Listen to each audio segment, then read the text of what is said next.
Yo soy el doctor Rodolfo Lassen, médico internista y diabetólogo, y trabajo en la Clínica Las Condes de Santiago de Chile. Y para mí es un honor y un privilegio que mi amigo Rolando Vargas me haya invitado a compartir con ustedes mi experiencia en lo que es la cirugía metabólica. Bienvenidos.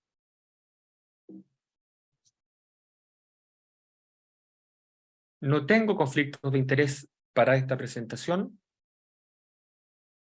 y quiero mostrarles lo que va a ser esta pequeña charla. Vamos a hablar primero del impacto de la obesidad en la diabetes, luego de los beneficios de la cirugía bariátrica en personas con obesidad, fundamentalmente obesidad mórbida. En tercer lugar, el concepto y los resultados de la cirugía metabólica. Y por último, cuándo operar y cuándo no. Comenzamos entonces con el impacto de la obesidad en la diabetes. Podemos ver la evolución del hombre.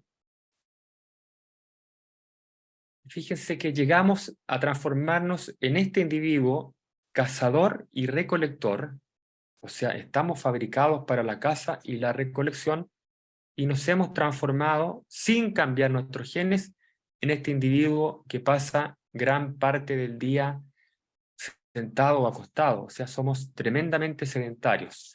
Nuestros genes de caza y recolección, preparados para ahorrar, claro que ahorran en la medida que no tenemos un gasto energético, de tal forma que posiblemente antes que cambien nuestros genes, deberemos cambiar nosotros nuestro estilo de vida para evitar enfermedades crónicas como la diabetes, la hipertensión, el hígado graso, etc. Entonces, este individuo obeso seguramente va a tener diabetes tipo 2 y posiblemente sea un buen candidato, vamos a conversarlo, para ser sometido a una cirugía metabólica. ¿Por qué es importante la obesidad para la diabetes? Estos son datos de Estados Unidos entre el año 1990 y 2000, y podemos ver que en la medida que aumenta el peso de la población, también aumenta la prevalencia de diabetes. Vale decir, a mayor obesidad en una población, mayor frecuencia de encontrarnos con personas diabéticas. Y lo mismo pasa en nuestra región de América Latina. Comparto con ustedes datos de Brasil y Chile que muestran cómo en mujeres en color celeste o calipso y también en hombres en color gris, la obesidad ha ido aumentando los últimos 20, 30 años. De tal forma que no es solamente un problema de los países desarrollados del hemisferio norte, sino que también nos afecta en nuestra región. Y eso ha hecho que, por ejemplo, en nuestro país, en Chile, la diabetes tipo 2 se ha triplicado en menos de 15 años. Nosotros teníamos un 4,2% de prevalencia en el año 2003 y saltamos a un 12,3% en nuestra última encuesta nacional de salud el año 2016-2017. Por lo tanto, la diabetes está convirtiéndose en una epidemia. Y si analizamos el peso o el índice de masa corporal de las personas con diabetes comparado con la población normal, podemos ver lo siguiente. La población total está expresada en naranjo. Vemos que hay un grupo importante con normopeso, un grupo un poquito menor con sobrepeso y menos obesos. En cambio, los diabéticos, que se representan en verde, hay muy poquitos con peso normal, un porcentaje importante con sobrepeso y un porcentaje también importante con obesidad, con un índice de masa corporal arriba de 30. Y uno diría, bueno, si me diagnostican diabetes, ahí bajo de peso.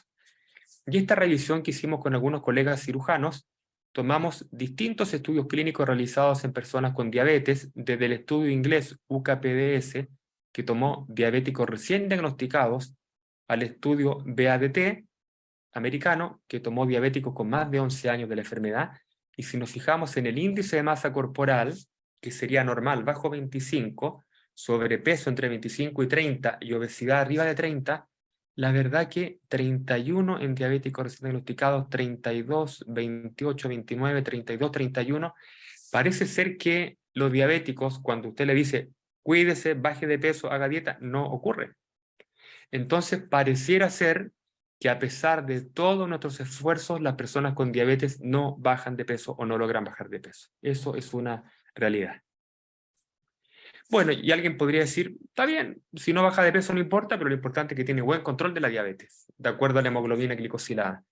Y si revisamos datos de nuestra región, el estudio DIL, datos de Argentina, Brasil, el Caribe, la región andina, Chile y México, podemos ver cómo en general menos de la mitad de los pacientes logran una hemoglobina glicosilada bajo 7, y un porcentaje importante en naranjo está arriba de 8.4. O sea, no están bajando de peso y tampoco nuestros pacientes están logrando un buen control. ¿Cómo les irá a los países desarrollados? Estos son datos algo antiguos, pero observemos que la dificultad en el control metabólico no solo ocurre en nuestra región, sino que también en países desarrollados. Fíjense cómo la hemoglobina glicosilada promedio de las personas con diabetes es 9.5 en Estados Unidos, 8.1 en el Reino Unido y 8.4 en Alemania. Para nosotros es difícil tratar la diabetes, en los países desarrollados también ocurre lo mismo. Viendo entonces este impacto de la obesidad en la diabetes, vamos a pasar ahora al punto de beneficio de la cirugía bariátrica en personas con obesidad. Esto se observó ya hace casi 70 años, cuando el año 1955 se publica por primera vez esta observación de que mejoraba la diabetes en un paciente que tenía una patología gástrica, al cual se le hizo una resección parcial de estómago. Entonces, algo había en el estómago que al resecarlo podía mejorar la diabetes. Y este señor, Walter Porys, que es un cirujano, el año 95, con estudios un poquito más dirigidos a la resolución de la diabetes post-cirugía, publicó que, ¿quién lo hubiera pensado? Una cirugía demostró ser el mejor tratamiento para la diabetes. Esto generó mucha alegría en el ambiente quirúrgico, pero los médicos clínicos, endocrinólogos, diabetólogos, que veíamos personas con diabetes, nos pareció un poquito arrogante y diría yo que tratamos de no querer tener nada que ver con los cirujanos. O sea, se produjo ahí una división. Los cirujanos estaban demostrando que podían mejorar mucho la diabetes y los demás médicos clínicos nos sentimos un poco pasados a llevar, no quisimos saber nada de ello. Pero, ¿cuál es la realidad? ¿Qué dicen los números? Observemos que en esta cohorte sueca, que tiene ya más de 15 años de seguimientos, se compara un grupo operado con distintas técnicas versus un grupo que siguió el mejor tratamiento convencional, dieta, ejercicio, medicamentos. Y vemos que a los 2 años de la cirugía, casi un 80% de los operados diabéticos previamente no tenían diabetes y menos de un 20% de los no operados habían remitido su diabetes. Con el tiempo se va perdiendo este número, o sea, muchas personas que se mejoran inicialmente de la diabetes vuelven a tener diabetes en el futuro, pero siempre son más aquellos que remiten cuando han sido operados en comparación con aquellos que no han sido operados. Esta lámina nos deja varias enseñanzas claves. En primer lugar, la cirugía es más efectiva que el tratamiento convencional, pero la cirugía no es 100% eficaz. Fíjense que a los 2 años hay un pequeño porcentaje, de poco más de un 20%, que está con diabetes de nuevo, y esa protección se va perdiendo en el tiempo. Entonces, la cirugía no cura la diabetes, pero es posiblemente hoy por hoy el mejor tratamiento para la diabetes. ¿Y qué cirugía? Fíjense que hay distintas técnicas quirúrgicas en relación a que si son técnicas restrictivas o mal absortivas. En otras palabras, o solo se achica el estómago o hay un corte de intestino por el cual no se absorben los nutrientes, especialmente los carbohidratos. Y si nos fijamos, la diversión biliopancreática, que es una cirugía mal absortiva, remite la diabetes un 95%. La banda gástrica, que es una cirugía solamente restrictiva, se achica el estómago, remite la diabetes en un 57%, y el bypass gástrico remite la diabetes en un 80%. Esto sería una técnica mixta. O sea, va a depender la remisión de la diabetes del tipo de cirugía. ¿Y por qué se habla de cirugía metabólica? Porque se observó que la diabetes mejora más que el exceso de peso. Estas mismas técnicas aplicadas, indicadas inicialmente para mejorar la obesidad, se ve que si bien mejora la obesidad, mejora más la diabetes. Y de ahí se empezó a hablar de cirugía bariátrica, que significa cirugía de obesidad, y metabólica, que significa cirugía para la diabetes, porque la diabetes mejora más que la obesidad. Y acá podemos ver esta lámina que nos muestra cómo la cirugía bariátrica o metabólica actúa en diferentes órganos, en el páncreas, en el hígado, en el cerebro, en el músculo, en el tejido graso, en la flora intestinal y en los ácidos biliares, de tal forma que la cirugía pudiera tener el efecto de varios fármacos al mismo tiempo, de ahí su alta eficacia. Hay varias técnicas. Yo les hablaba de la banda, que es un pequeño,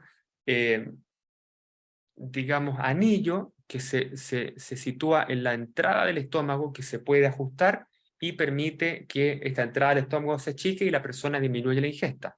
Es una cirugía restrictiva.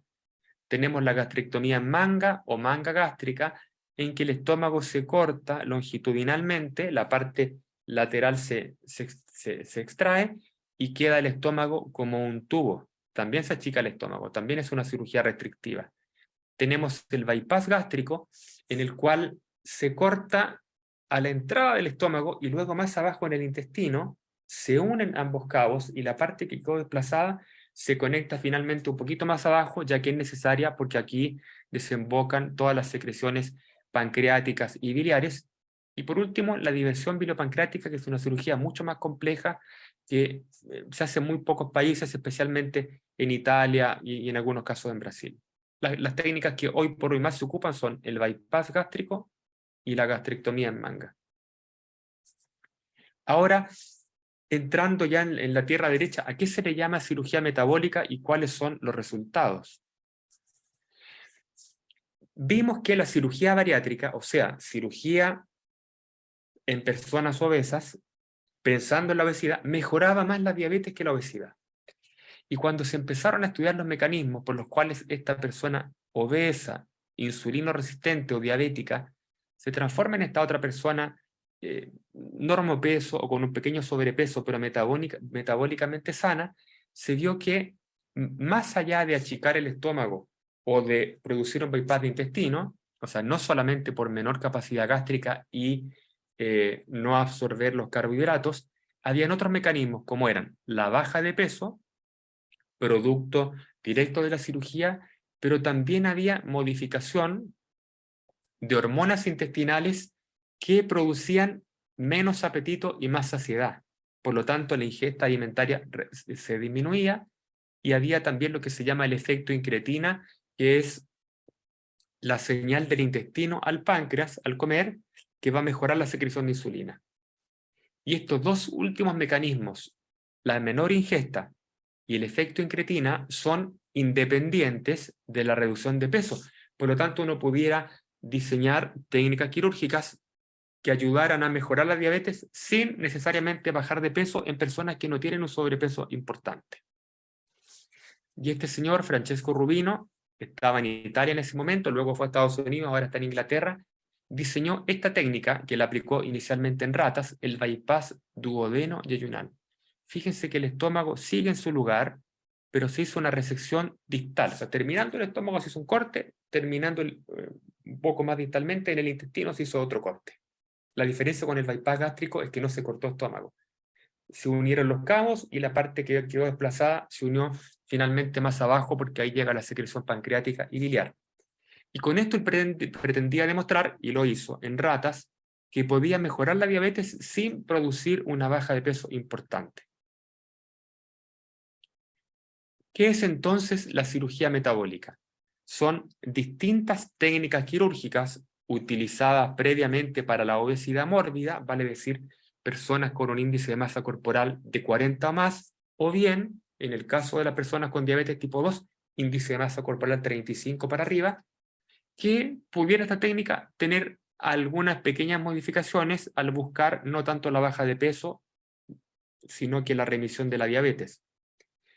Y esta cirugía metabólica es aplicada a personas con diabetes mellitus tipo 2 y una obesidad leve, vale decir un índice de masa corporal de 30 a 35, con la finalidad de mejorar la diabetes cuando el tratamiento convencional no logra los resultados esperados, o bien no se toleran los medicamentos o hay contraindicación a los medicamentos convencionales. ¿Qué resultados puedo compartir con ustedes? Estos son datos de mi hospital, la Clínica Las Condes, que inicialmente aplicamos el bypass duodeno-yunal en personas con sobrepeso, no con obesidad. Fíjense ustedes que el índice de masa corporal de nuestros pacientes era 27.7 sobrepeso y bajó a 25.3, no hubo una reducción importante en el peso. La glicemia de nuestros pacientes pasó de 163 a 131, mejoró bastante. La hemoglobina glicosilada bajó de 8.3 a 6.7 en un año y medio. Y el porcentaje de pacientes que lograban la meta de una hemoglobina glicosilada bajo 7 prácticamente se triplicó al pasar de un 26% a un 73%. Antes de operarse, nuestros pacientes, la mayoría estaban con una terapia combinada y luego de la operación lograron un mejor control, como yo les mostraba, con o sin fármacos o solo metformina. De tal forma que logramos un mejor control con menos fármacos. No es la cura de la diabetes, pero es una gran ayuda.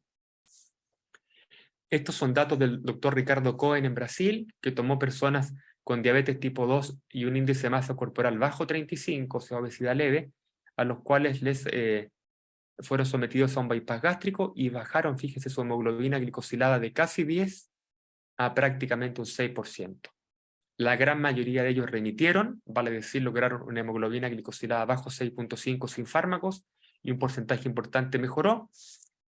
No remitió, pero mejoró bastante, y un 1% no cambió. Vale decir, es una técnica altamente eficaz. Esta es una publicación china, también un bypass gástrico en personas con diabetes y un índice de masa corporal bajo 35.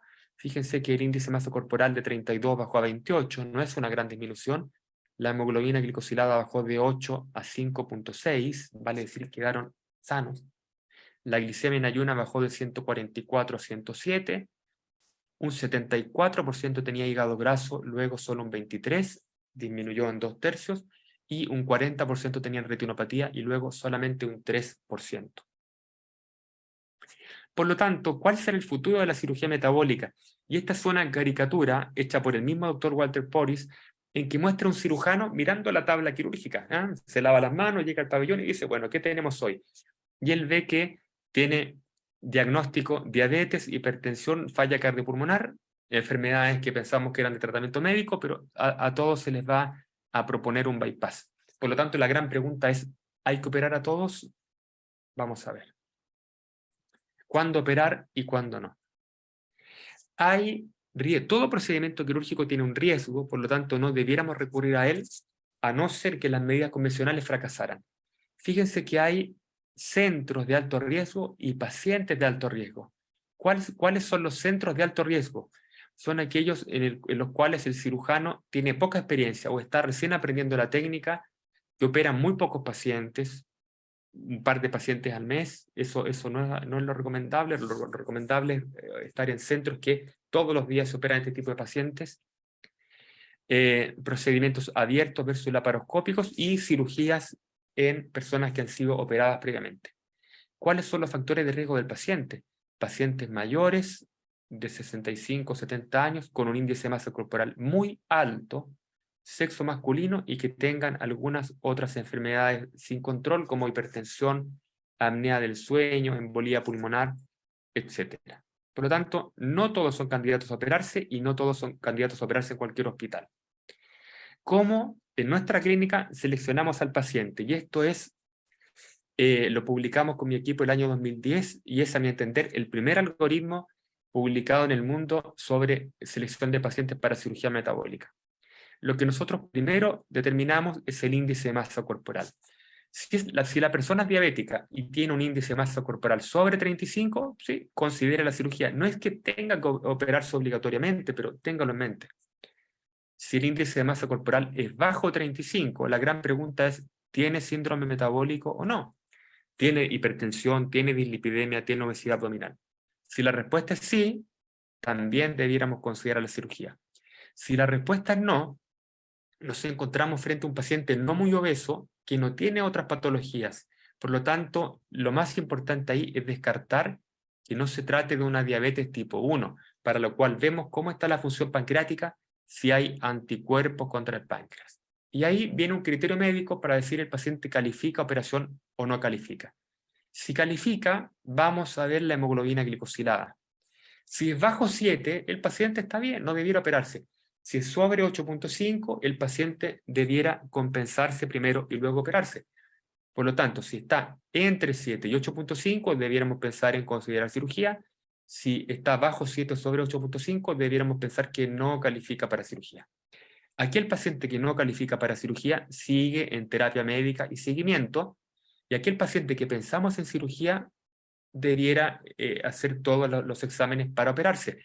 Lo revolucionario de este esquema, en mi opinión, es que el cirujano y el médico están en comunicación. Aquel paciente que no se operó hoy pudiera operarse el año siguiente, y aquel paciente que se operó sigue en terapia médica. Les muestro esta publicación que es de la Sociedad Argentina de Cirugía, quienes definen cuáles son los criterios para operar. Ellos dicen, tiene que ser un diabético de algunos años de evolución, menos de 65 años y una hemoglobina glicosilada 8 más a pesar del tratamiento, y un cirujano especialista haga la indicación, y que debiera reunir algunos criterios también mayores y menores que se listan acá. No quiero leerlos en honor al tiempo. Y también ellos dicen, vamos a dejar fuera aquellos pacientes que su diabetes sea tipo 1 o aquellas personas con antecedentes psiquiátricos. Esto también nos ayuda a elegir un poquito mejor al paciente. Y por último, este que yo diría que es el consenso mundial de varias agrupaciones de cirugía y de diabetología en el mundo, que determinan que aquel paciente diabético tipo 2 obeso, con un índice de masa corporal sobre 40 o sobre 35, sí debiera ser recomendada la cirugía. Aquel paciente no obeso, vale decir bajo 30, no debiera operarse. Y aquel paciente con una obesidad leve, entre 30 y 34.9 de índice de masa corporal, si está bien controlado no debiera operarse, pero si no está bien controlado pudiera ser un buen candidato para la cirugía. Ese punto de corte de 30 o 35 en personas de origen asiático debiera bajarse 2,5 puntos, vale decir 27.5 o 32.5. Y finalmente, comparto la opinión de este colega endocrinólogo del Reino Unido que dice, los clínicos, diabetólogos, endocrinólogos, debemos asumir nuestro rol. Antiguamente yo veía a un paciente obeso diabético, interconsulta cirujano y el paciente llegaba operado.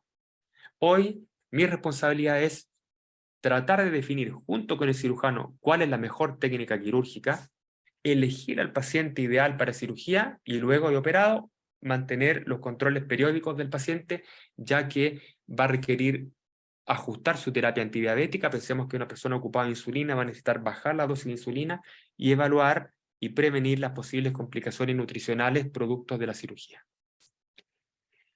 Y esto nos obliga a cambiar el enfoque, porque hasta aquí el cirujano estaba enfocado en lo bueno, lo beneficioso que era la cirugía y lo limitado que era el tratamiento médico, y nosotros los médicos que veíamos pacientes en la consulta estábamos preocupados de los peligros de la cirugía y los buenos que eran los nuevos fármacos. Esto debiera cambiar y cada uno hacerse cargo de lo que le corresponde, y así el cirujano tiene que preocuparse de lo bueno y el riesgo de la terapia, y nosotros también de el éxito o eventualmente limitación del tratamiento médico, manteniendo la comunicación con el cirujano y derivando el paciente oportunamente a operar cuando ello se requiera. Y finalizando la presentación, quiero mostrar esta lámina, que representa lo que ha sido la visión del cirujano y la visión del internista. Posiblemente estemos viendo lo mismo, viendo al mismo paciente, pero cada uno con un punto de vista diferente. Mi invitación es que trabajemos en conjunto, porque esta visión contrapuesta solamente perjudica al paciente. Tenemos que trabajar en equipo, darnos cuenta que estamos mirando al mismo paciente, el cirujano aprender el idioma del diabetólogo y el diabetólogo aprender el idioma del cirujano por el bien de nuestros pacientes. Con esto termino la presentación y agradezco mucho la oportunidad de poder compartir mi experiencia con ustedes. Muchas gracias.